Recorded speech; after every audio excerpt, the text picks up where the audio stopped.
farmacovigilancia, lo primero que yo pienso es, ¿y para qué lo utilizo? ¿Y qué hago yo en mi día a día? Bueno, pues en mi día a día y motivo por el que estamos aquí reunidos tiene que ver con lo que hacemos en la práctica diaria. Y esta práctica clínica diaria está enfocado a tratar de mantener o restaurar ese equilibrio que por múltiples circunstancias perdemos y que es ese equilibrio que está entre la salud y la enfermedad. Y lo que utilizamos normalmente, una de las estrategias más fuertes que estamos utilizando para mantener o restaurar este equilibrio es los medicamentos. Estos medicamentos pues son nuestra arma o nuestra estrategia principal para utilizar para restaurar este equilibrio. Nada más que hasta ahorita todo lo que nos habían contado es de que los medicamentos tienen efectos terapéuticos y terapéuticos. Pero resulta de que no, también los medicamentos tienen reacciones adversas o efectos tóxicos. Y entonces, en ese ánimo de intentar mantener ese balance para la salud, si yo no tengo el cuidado adecuado, por múltiples circunstancias de lo que vamos a hablar, pues podría entonces romper otra vez esa balanza y por efectos tóxicos de los medicamentos. Nada más para recordar la diapositiva central, acordemos que estamos hablando de medicamentos, no de fármacos, punto número 1. No estamos hablando de ampicilina. Nadie toma, no he visto alguna receta que diga, señora, saque de su armario la balanza analítica y pesa 500 miligramos de ampicilina. Lo que el médico les pone es, tómese una tableta cucharada, etcétera, etcétera. Entonces no es el fármaco nada más. Lo que realmente el paciente se está tomando es un medicamento, y ese medicamento tiene excipientes y todo lo que ya veamos, y tiene una marca, que a veces tiene marca comercial como lo que estamos viendo ahorita, y otras veces no tiene marca comercial, pero lo cual no significa que no tenga todos esos excipientes y esa cierta tecnología y sea fabricado por un cierto laboratorio. Todos son fabricados por un cierto laboratorio. Entonces, ¿cuáles son los efectos que deben de ser vigilados? Nosotros tenemos que, una vez que se administra un medicamento buscando una cierta respuesta terapéutica porque alguien tiene algún malestar, vamos a tener dos tipos de respuesta. Normalmente tenemos la respuesta terapéutica, que es la que todo el mundo anda persiguiendo, y es que se le quite el dolor, que se le quite la fiebre, que se cure de la infección, que se le cure el cáncer, y puede ir desde lo más simple hasta lo más complicado. Pero también tenemos lo que conocemos en farmacología como las respuestas adversas. Y entonces, siempre estas van a estar ahí a un lado, y lo que intentamos hacer con los medicamentos es buscar que tenga mucha respuesta terapéutica y poco respuesta adversa. Y la pregunta es, entonces, ¿será importante evaluar la seguridad de los medicamentos? La respuesta lógica es sí. ¿Y cómo se hace esta evaluación? Bueno, cuando se hace un descubrimiento de un medicamento, se estudia todos sus mecanismos por medio del cual este medicamento va a interactuar con un cierto sitio en nuestro organismo, interactúa con los receptores, causa un cambio bioquímico, es decir, se deja de producir, por ejemplo, una sustancia y por lo tanto ese cambio bioquímico hace que las células funcionen de forma diferente, y todas las células funcionando de forma diferente nos modifican la función de un cierto órgano o tejido, y por ejemplo podemos tener que hay una disminución del ritmo cardíaco, que nosotros lo vemos físicamente porque un cierto medicamento interactuó con un receptor y cambió esas condiciones físicas. Y finalmente lo que vemos nosotros es lo que otra vez no vamos a ver aquí con el sillón, el efecto farmacológico, que es el principal. Y decimos, el medicamento disminuye la frecuencia cardíaca, pero también tiene efectos secundarios. O decimos, el medicamento es analgésico, pero también tiene efectos secundarios, y de pronto es antiagregante plaquetario, por ejemplo. Entonces, tanto estos efectos principales como secundarios los tenemos que evaluar y conocer muy bien. Estos efectos o reacciones secundarias pueden ser de dos tipos. Pueden ser de las que ya hemos conocido desde los estudios clínicos o preclínicos y son esperadas, e incluso a veces hasta son deseadas, como el efecto antiagregante plaquetario para el ácido acetilsalicílico, o pueden ser no deseadas, como el efecto de alopecia en el caso de los antineoplásicos. Nadie quiere que se le caiga el cabello porque tiene una quimioterapia por cáncer, pero ahí está y es esperado. Y también pueden ser no esperadas, o bien dentro de estas no esperadas, como no sabemos qué es lo que le puede pasar, tanto puede ser que le pase algo bueno como puede ser que le pase algo malo. Y la historia de la farmacovigilancia no es nada más una historia trágica, también es una historia que con respuestas no esperadas hay medicamentos que han cambiado su uso. Por ejemplo, el minoxidil era un medicamento que se estaba utilizando como vasodilatador a nivel sistémico para disminuir presión arterial, y ahora lo compramos en la farmacia para que nos crezca el cabello. ¿Por qué?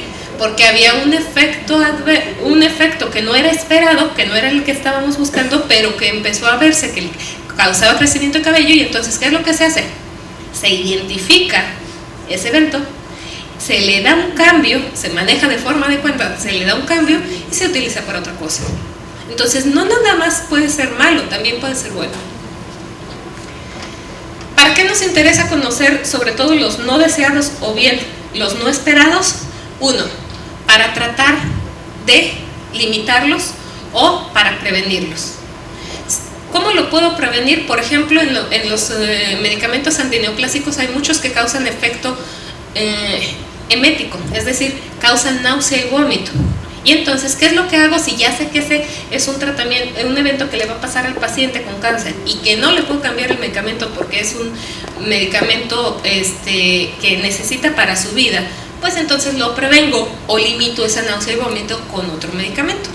Entonces, conocer los eventos adversos, aparte de decirme de la seguridad, también me ayuda a mejorar la calidad de atención en mis pacientes. ¿Y cómo se estudian estos eventos? Bueno, estos eventos se estudian desde los estudios preclínicos, cuando se hacen en animales, y hay muchísimas sustancias que nunca van a salir al mercado, ni siquiera llegan a tener nombre. Todo se queda con ABX312, que mató a todas las ratas del estudio y por lo tanto nunca pasó a estudios en humanos. Y ahí se quedó. Sí, era muy buen vasodilatador cardíaco y lo que quieran, pero tenía tanta toxicidad que nunca salió. Perfecto. Luego los que no cumplen esto, es decir, los que no tienen esa toxicidad y sí tienen esos efectos terapéuticos, se prueban en sujetos. No sé si los alcancen a ver, sobre todo los que están un poquito hacia atrás de las filas. Si ustedes ven este cuadro, yo sé que no alcanzan a distinguir las personas que están ahí, pero por lo menos espero que alcancen a distinguir que todos están vestidos de azul.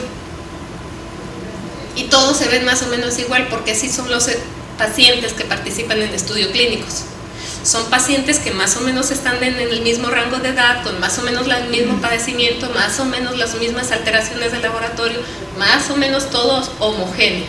Y en ellos se prueban los medicamentos para evaluar su seguridad y eficacia. ¿Qué pasa?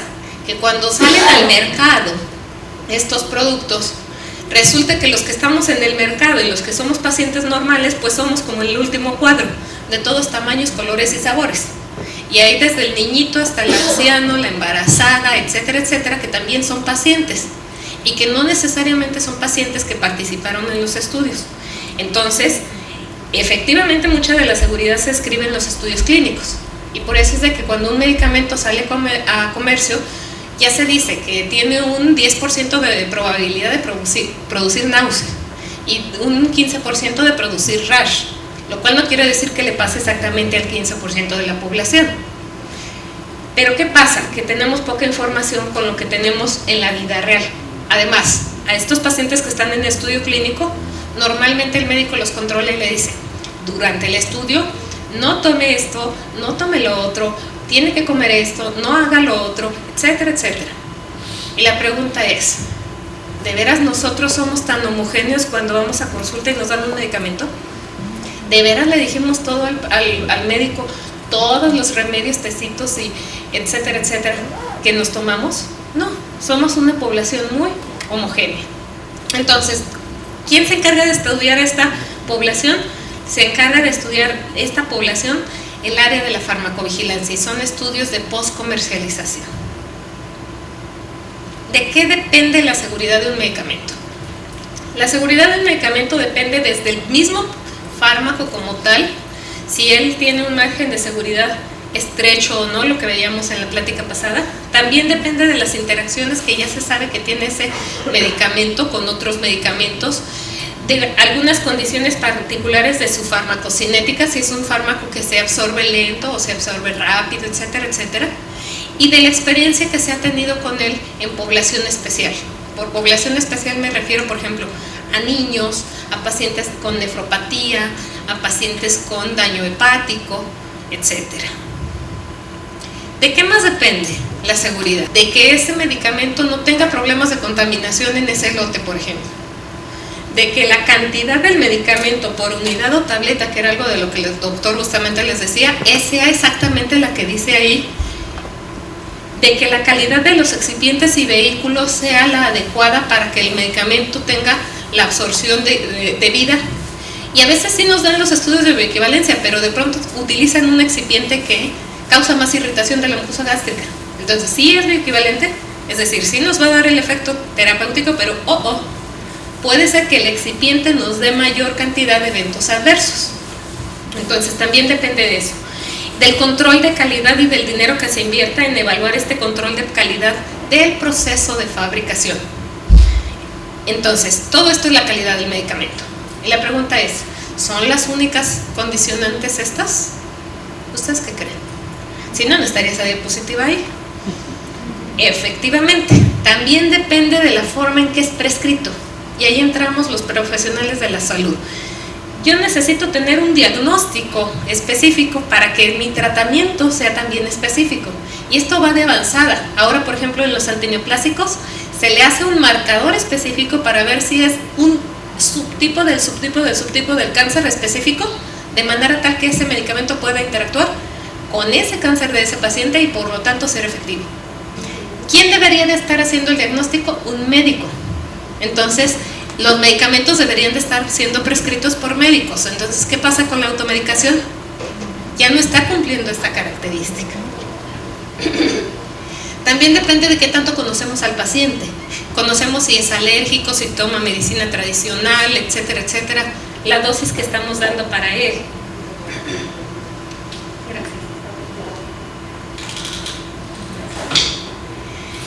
La evaluación de las interacciones de todos los otros medicamentos o alimentos. Por ejemplo, el jugo de toronja. ¿Cuántos de los aquí presentes toman jugo de toronja todos los días?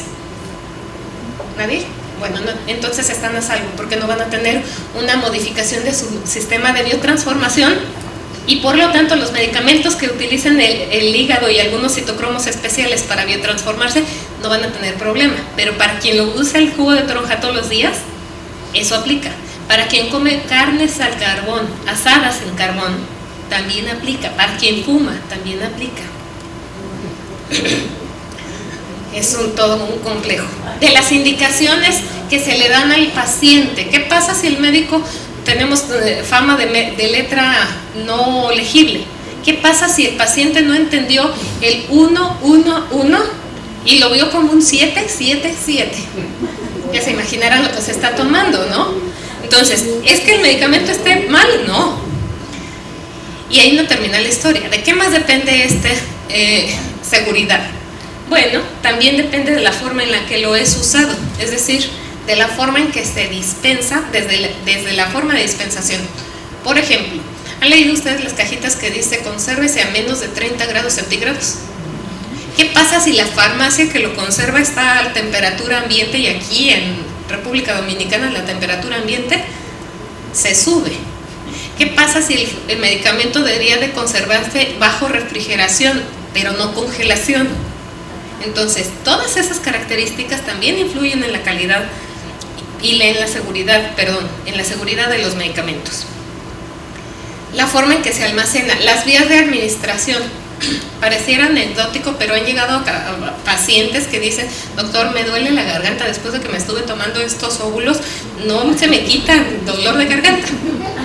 Pues no es la presentación de un óvulo para tomarse vía oral. Y pareciera anecdótico y nos da risa, pero lo más triste es que llega a pasar. Del intervalo de administración, de la velocidad de administración, de la solución con la que se disuelve. Para quienes están en hospitales, no sé si han visto que de pronto lo mezclan con una solución, híjole, y se hizo lechocito, se cristalizó. Y lo decimos, bueno, no importa, ponlo en un poquito de baño María, que se caliente y se disuelva bien. ¿Será cierto? ¿Quién sabe? ¿Por qué? Porque si ese medicamento es termosensible, ya le afectó. Entonces, e incluso hasta la higiene, sobre todo los que son administración intravenosa. Entonces, todos estos factores son importantes. ¿Y qué concordancia tiene esto a nivel internacional? Bueno, la OMS, a través de la OPS, para nosotros los países latinoamericanos, tiene normas, lo que son el documento técnico número 5 de la OPS, que habla de la farmacovigilancia y habla del uso de los medicamentos, y nos dice que la calidad y la capacidad de reunir información más completa sobre las reacciones adversas y errores de medicación son muy importantes para tomar medidas apropiadas. Y si no se toman estas medidas apropiadas y no se aprende la lección de tomar esas medidas apropiadas, lo que vamos a tener es que no se va a manifestar la capacidad de producir soluciones efectivas para mantener la seguridad de los pacientes. Entonces, esto es un tema a nivel mundial que está participando. En resumen, ¿quiénes son los factores implicados en la seguridad de los medicamentos? Todos de alguna forma, desde la industria farmacéutica, por describir exactamente cómo es el principio activo, por garantizar la calidad de los medicamentos que se están fabricando y que no nada más en un lote, porque por ejemplo para efecto de bioequivalencia se evalúa un lote, ¿se acuerdan? Entonces, ¿qué pasa con los otros lotes? Y eso es un asunto de calidad. El uso de los medicamentos, y eso nosotros como pacientes, nosotros como personas que los prescribimos, y la prescripción. Entonces, todos estos factores hacen que se pueda ver modificada la seguridad en los medicamentos. Y entonces, en la práctica clínica, ¿cómo le hacemos, pues, para evaluar esta seguridad? Bueno, pues algo de lo que ya nos hablaban, que ustedes afortunadamente tienen una regulación en farmacovigilancia. Hay países que aún no la tienen, entonces eso es de avanzada. Y la farmacovigilancia es nuestra norma, que por cierto se acaba de actualizar en diciembre del año pasado, va de la mano con lo que nos hablaban a nivel local aquí de República Dominicana y a nivel de OPS. Es una ciencia, es decir, no es un asunto de reportar o vigilar, o no es una policía persecutoria, es una ciencia que se trata de vigilar e investigar, porque por eso es que es una ciencia. Los efectos de los medicamentos y plantas medicinales también ahí, para prevenir los daños en los pacientes. Para la OPS es una ciencia que estudia los efectos indeseados de los medicamentos, el uso de los medicamentos subestándares, el abuso y el uso incorrecto de los medicamentos y las interacciones de los medicamentos y otros remedios. ¿Por qué? Porque precisamente todos estos son los factores que están siendo implicados en la seguridad de los medicamentos. Pero ojo, ¿quién es el objetivo? ¿Vieron que puse algún médico ahí? ¿Hasta ahorita? No, ¿verdad? ¿Algún paciente? No. ¿Alguna autoridad de salud? No. ¿Alguna industria como tal? No. ¿Quién es el objetivo en realidad? El medicamento. Lo que estamos vigilando es el medicamento. Y obviamente los que intervienen en esta parte del medicamento. Y entonces farmacovigilancia se puede hacer de dos formas principales. Pasiva. Y si hay pasivo, pues entonces hay activo. A la pasiva es a la que conocemos como el reporte espontáneo o notificación espontánea, donde cualquiera que tenga cualquier evento adverso lo puede reportar en cualquier momento. Y la activa es una serie de actividades que van dirigidas a recolectar de forma específica un evento adverso de algo que ya se conoce, o bien a monitorear un grupo de medicamentos que tienen alto riesgo, o bien a monitorear un grupo de pacientes que son de alto riesgo, y buscar estos reportes de forma intencionada. Los responsables de la farmacovigilancia para la OPS son los pacientes, el público en general, los profesionales de la salud, los hospitales, los centros locales de farmacovigilancia nacionales, y comités de expertos, los laboratorios farmacéuticos y la autoridad regulatoria nacional. Entonces, si se fijan, estamos integrados todos. ¿Por qué? Porque los factores que están modificando esto son todos. ¿Y qué es lo que reportamos? Eventos o reacciones adversas. Básicamente la diferencia entre estos dos, ambos son ocurrencias médicas indeseables o no intencionales o nocivas, pero básicamente se habla de evento adverso cuando esto le ocurre a un sujeto de un estudio de investigación y reacción adversa cuando esto es en la práctica clínica diaria. Y lo que se debe de reportar son tanto las esperadas como las no esperadas. En México, ¿cómo los llamamos? Que es muy parecido al resto del país, perdón, de Latinoamérica, sospechas de reacciones adversas. Es decir, yo reporto una sospecha, no necesito estar seguro de que lo es y que tiene esa relación o no. Y es cualquier manifestación clínica no deseada con relación causal con el medicamento. ¿Cuál es la única relación causal que se pide? Que pase después del medicamento. Ejemplo, la somnolencia que podríamos tener en este momento, yo la podría reportar como una sospecha de reacción adversa a la comida. Sí, pero la de hace rato de la charla anterior, no a la comida, a lo mejor a la charla o a otra cosa, pero no a la comida. Entonces, ¿cuál es la única relación pues causal? Que pasó después del medicamento. Después viene toda una ciencia para investigarlo, pero para poder reportarlo desde ahí ya lo puedo reportar. ¿De acuerdo? Ok. ¿Por qué es importante y necesario? Porque los pacientes suelen utilizar eso que ven, no sé cómo lo ven desde allá lejos, pero es un sándwich de tabletas. Y sí o no, los pacientes le hacemos así, y casi lo mordemos como si fuera sándwich de jamón, pero no, son tabletas. Entonces toman muchos medicamentos, y a mayor cantidad de medicamentos, mayor cantidad de interacciones, y a mayor cantidad de interacciones, mayor probabilidad de eventos adversos. Además, las reacciones adversas son motivo frecuente de abandono de tratamiento, sin contar lo que nos comentaba el doctor Gómez, de una gran cantidad de internamientos y una gran cantidad de dinero gastado en estas reacciones adversas. Y la otra ventaja es de que si no lo reportamos, no sabemos que está ahí, y además ya hay tratamiento para esto. Entonces necesitamos saber cómo está esta situación. Los estudios clínicos dan mucha información de la eficacia de los medicamentos, pero no, estos estudios clínicos, acuérdense que provienen de los medicamentos de patente, porque el medicamento genérico no hizo estudio de fase 1, 2, 3, hizo estudio de bioequivalencia. Y si en esos 20 y tantos, o cuando mucho 80 sujetos no se presentó nada, no quiere decir que no los tenga, porque es una N pequeña. Entonces, la información de la seguridad es menor en cuanto a interacciones, a poblaciones especiales. ¿Quién ha visto que participan mujeres embarazadas en los estudios clínicos? Es antiético, ¿de acuerdo? ¿Y qué quiere decir? ¿Que las embarazadas no toman medicamento? Pues claro, si se tiene una infección de vías urinarias, o toma el antibiótico o tiene el riesgo de tener un aborto o un parto pretérmino, dependiendo. Entonces, no sabemos mucho de ellos, no sabemos la frecuencia de aparición de reacciones adversas o nuevas reacciones adversas. Es por eso que es importante. ¿Y cómo se puede hacer? ¿Quién reporta? Normalmente el que reporta es el que le pasa. ¿Y a quién le pasa? Al paciente, ¿de acuerdo? O el familiar, porque a veces el paciente no se anima a decírselo al médico. Entonces, él lo puede reportar al profesional de la salud, que puede ser médico, farmacéutico, enfermera, odontólogo, y en algunos países, como afortunadamente ustedes y también nosotros en México, directo al Ministerio de Salud, a las unidades de farmacovigilancia, ya sea hospitalarias, de laboratorios farmacéuticos, de centros de investigación u otras como las de gubernamentales, y ellos van al Centro Nacional de Farmacovigilancia y finalmente esto se va al Monitoring Center en Uppsala. En Uppsala se concentra la información de aproximadamente 160, 170 países de todas estas reacciones adversas para poder detectar señales.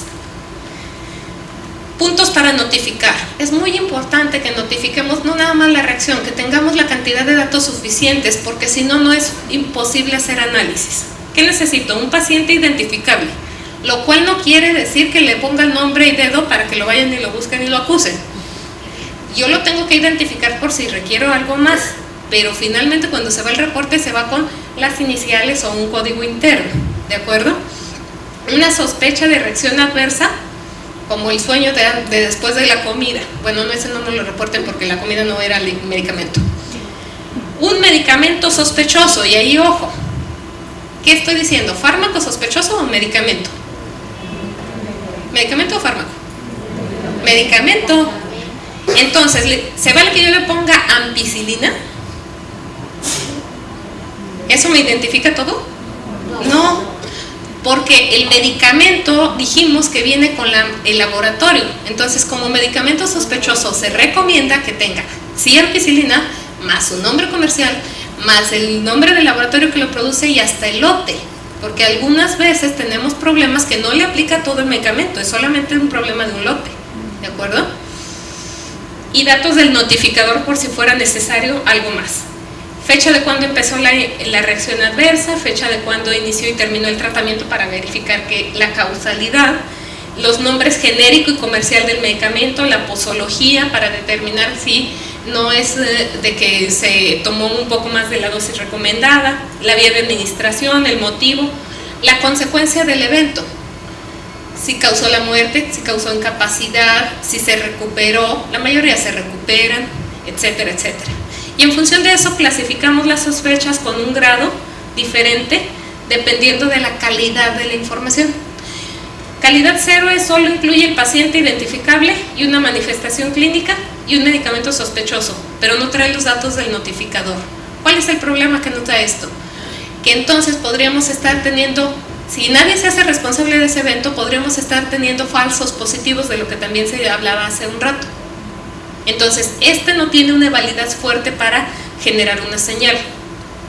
Si además incluye fecha de la reacción con inicio y término, eso ya nos ayuda a poder ir evaluando más. Si incluye todo lo demás que les dije hace un momento, eso es un grado 2 y esas son las que más nos conviene reportar. ¿Cómo se clasifican las reacciones de acuerdo a su intensidad? Es muy simple, solamente como leves, moderadas o severas. Yo sé que clínicamente hay otras clasificaciones para eventos adversos, pero para efecto de farmacovigilancia nosotros decimos que es leve si no requirió hospitalización ni prolongó la hospitalización y si no requirió suspenderlo.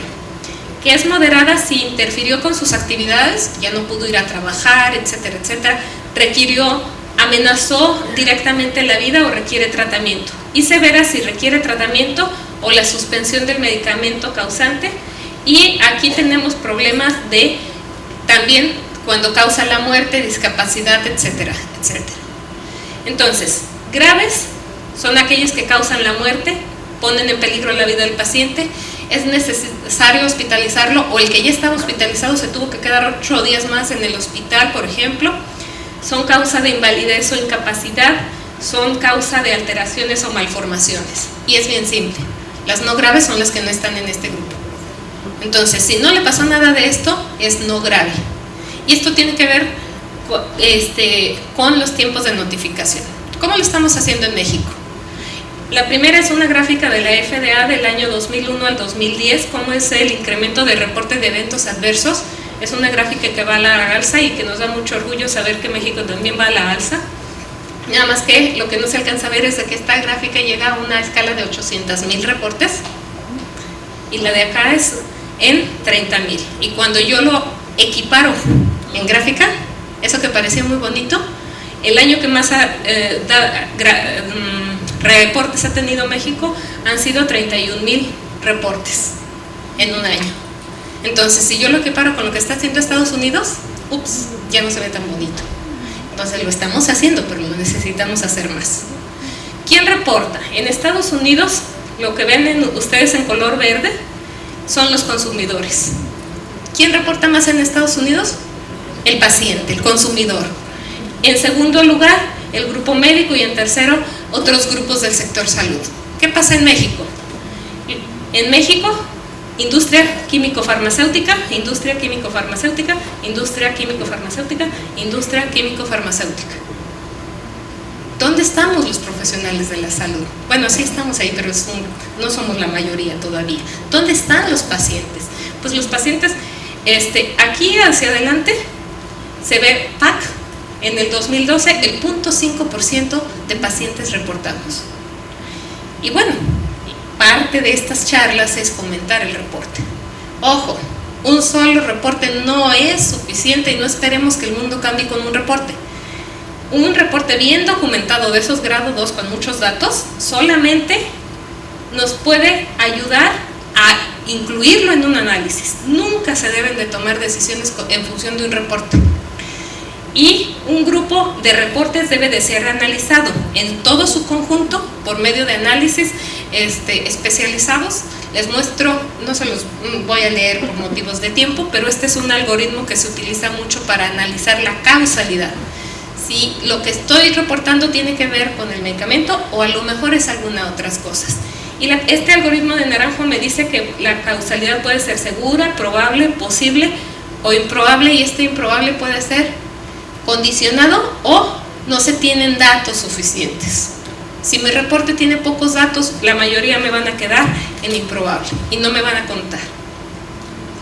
FDA maneja otro algoritmo que nos dice si la reacción tiene una asociación temporal razonable con el medicamento. Sí, lo que hacíamos el ejemplo ahorita de la somnolencia, entonces es posible, y luego de ahí se le vuelve a preguntar si desaparece suspender en medicamentos, sí, entonces ya es probable, y si reaparece, ya le suspendí el medicamento, se lo vuelvo a dar y le vuelve a pasar, ¿qué creen? Entonces ya es probada, ¿de acuerdo? Entonces hay varias formas para hacerlo. Valor real de un reporte, entonces es muy difícil establecer la relación causa-efecto. Hay que hacer un reporte bien documentado y eso solamente es una pequeña señal. Un conjunto de señales permite establecer una hipótesis a partir de probar esa hipótesis, como todas las ciencias, entonces podemos tomar acciones. ¿Para qué sirve? Para conocer la frecuencia de las reacciones adversas esperadas, para conocer la existencia de nuevas reacciones adversas, y ahí pueden ser desde las deseadas hasta las no deseadas. ¿Se saben la historia de una pastillita azul que le cambió la vida? Dicen que a las mujeres, pero a mí se me hace que sean los hombres. ¿Sí? Ok. Resulta de que esa pastillita azul no estaba diseñada inicialmente para hacer el cambio de vida de mujeres. Estaba diseñada para un problema de hipertensión pulmonar. Y de pronto unas enfermeras que se reportaron de unos pacientes que tenían un efecto indeseable, y bien analizado a partir de esos estudios clínicos, descubren que hay una nueva aplicación. Y entonces no necesariamente es negativo, puede ser positivo. También tenemos datos negativos como de medicamentos que han salido a comercialización, que han tenido un importante incremento del riesgo de tipo cardiovascular y salen del mercado. O sea, tenemos de los dos, pero aquí nada es blanco y nada es negro, estamos hacia la mitad. Entonces, conocer esas reacciones no deseadas y deseadas es importante. Conocer la respuesta de los grupos de edad específica es importante, porque luego los pediatras nos dicen, ¿y a mi niño cómo va a funcionar en los niños? Pues no sabemos, no tenemos esos datos. Informar o notificar errores de medicación. ¿Y esto para qué le sirve? A la industria le sirve mucho. A la industria farmacéutica les sirve porque ellos actualizan una cosa que se llama información para prescribir, en donde manejan su riesgo y establecen y dicen, este medicamento causa inhibición de la agregación plaquetaria, por favor no lo usen en pacientes que van a ser sometidos a cirugía. Y punto. Aquí se trata de manejar los riesgos. Todo es riesgoso, hasta el agua que tenemos, que es maravillosa, puede ser riesgosa. ¿Dónde está el punto? El secreto está en identificar ese riesgo y no transgredir los límites de ese riesgo con nuestros pacientes. Entonces podemos actualizar información para prescribir, delimitar mejor las indicaciones, es decir, no se utilice en niños menores de 10 años o no se utilice en niños menores de 2 años, pero entre 2 y 10 lo podemos usar. Adecuar contraindicaciones. Hay muchas contraindicaciones que se van conociendo con el uso continuo de los medicamentos. Informar sobre precauciones especiales o interacciones. No se utiliza en conjunto con tal alimento. Y eso es muy importante, por eso la farmacovigilancia regional es importante, porque lo que nosotros comemos en México no se parece a lo que ustedes comen en República Dominicana. O los remedios herbolarios que tenemos acá no necesariamente son los mismos. Y todo es identificar el riesgo y manejar ese riesgo. La medida que toman es retirar del mercado todas las unidades distribuidas con ese lote. Y ese reporte ustedes lo pueden encontrar en internet. ¿Qué más? FDA, ¿qué es lo que puede hacer? Por ejemplo, para el rituximab encontró problemas de hipogamaglobulinemia y entonces actualiza la información para prescribir y pone precauciones informando sobre esta posible reacción de hipogamaglobulinemia. Por ejemplo, para bortezomib, por accidente, un error de medicación, muere un paciente por una administración intratecal. Ya sé que no estaba diseñado para administración intratecal, pero si por accidente se tiene, entonces ya se sabe que vía tecal no se debe de administrar y se pone en las indicaciones. Entonces, todo esto nos va nutriendo para conocer mejor el perfil de seguridad de nuestros medicamentos. Y así nos podemos ir. Y si pensaban que les estoy hablando de nuevos, no es cierto. ¿Hace cuánto que está en venta el diazepam? Un montón. Y aquí el punto es más bien con un excipiente, propilenglicol, para una marca específica de diazepam, no debe de ser combinado, y entonces la FDA emite una determinación de que se debe de evaluar para ver si de veras tiene una reacción adversa o no. Entonces, finalmente, ¿de quién es asunto la farmacovigilancia? Es un asunto de equipo y todos salimos ganando. La industria farmacéutica sale ganando mejorando sus perfiles de seguridad, y digo la industria porque finalmente son los que mucho impulsan de forma económica que todo esto se mueva. La autoridad regulatoria también, porque si tiene medicamentos seguros baja sus costos, mejora la salud en su población. Los pacientes obviamente son los más beneficiados, los profesionales de la salud y centros de investigación, porque puede ser que el evento adverso no es porque yo lo prescribí mal, es por alguna otra circunstancia. Entonces no tiene la farmacovigilancia un carácter de tipo persecutorio, tiene un carácter cooperativo para poder tratar de mejorar los perfiles de seguridad de los medicamentos. Muchísimas gracias por su atención.